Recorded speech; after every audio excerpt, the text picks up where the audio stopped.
एक बार एक गांव में एक साधु रहता था जो भगवान पर बहुत विश्वास रखता था। एक बार वह साधु पेड़ के नीचे बैठा था और भगवान को याद कर रहा था, तो अचानक वहां बाढ़ आ गई। चारों तरफ पानी ही पानी। सब लोग अपने आप को बचाने के लिए ऊपर पहाड़ की तरफ भागने लगे। उनमें से एक आदमी देखा कि इस हालत में भी साधु जी भगवान की तपस्या कर रहे हैं। वह सोचा कि ये अपने आप को बचाने के लिए कहीं जा क्यों नहीं रहे हैं। तो उसने साधु से बोला, अरे आप कहीं जा क्यों नहीं रहे हो? आप भी मेरे साथ ऊपर पहाड़ की तरफ चलो, नहीं तो डूब जाओगे।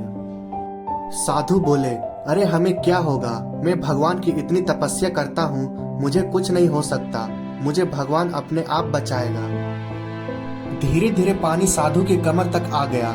अब लोग वहां से नाव लेकर निकलने लगे। तो उनमें से एक ने साधु से कहा, अरे पानी आपके कमर तक आ गया है, आप हमारे साथ चलो।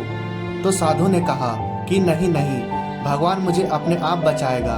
और वह नाव वाला भी वहां से निकल गया। कुछ देर बाद पानी इतना बढ़ गया कि साधु के सर तक पहुंच गया और अब लोगों ने बचने के लिए हेलीकॉप्टर निकालने लगे।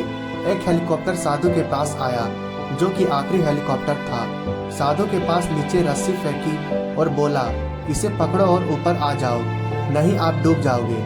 यह आखिरी हेलीकॉप्टर है और आपके पास में दूसरा कोई रास्ता नहीं है बचने के लिए। साधु ने कहा, यह रस्सी वापस ऊपर खींच लो और आप चले जाओ।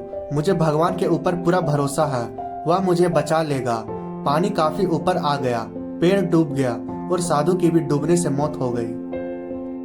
मरने के बाद साधु भगवान के पास गया और बोला, हे भगवान, मैंने पूरी जिंदगी आपकी तपस्या की, मेरा सारा जीवन आपकी आराधना करने में लगा दिया, फिर भी इतने भरोसे के साथ इंतजार किया कि तुम मुझे बचाने आओगे, लेकिन वहां मेरी डूबकर मौत हो गई और तुम नहीं आए, ऐसा क्यों?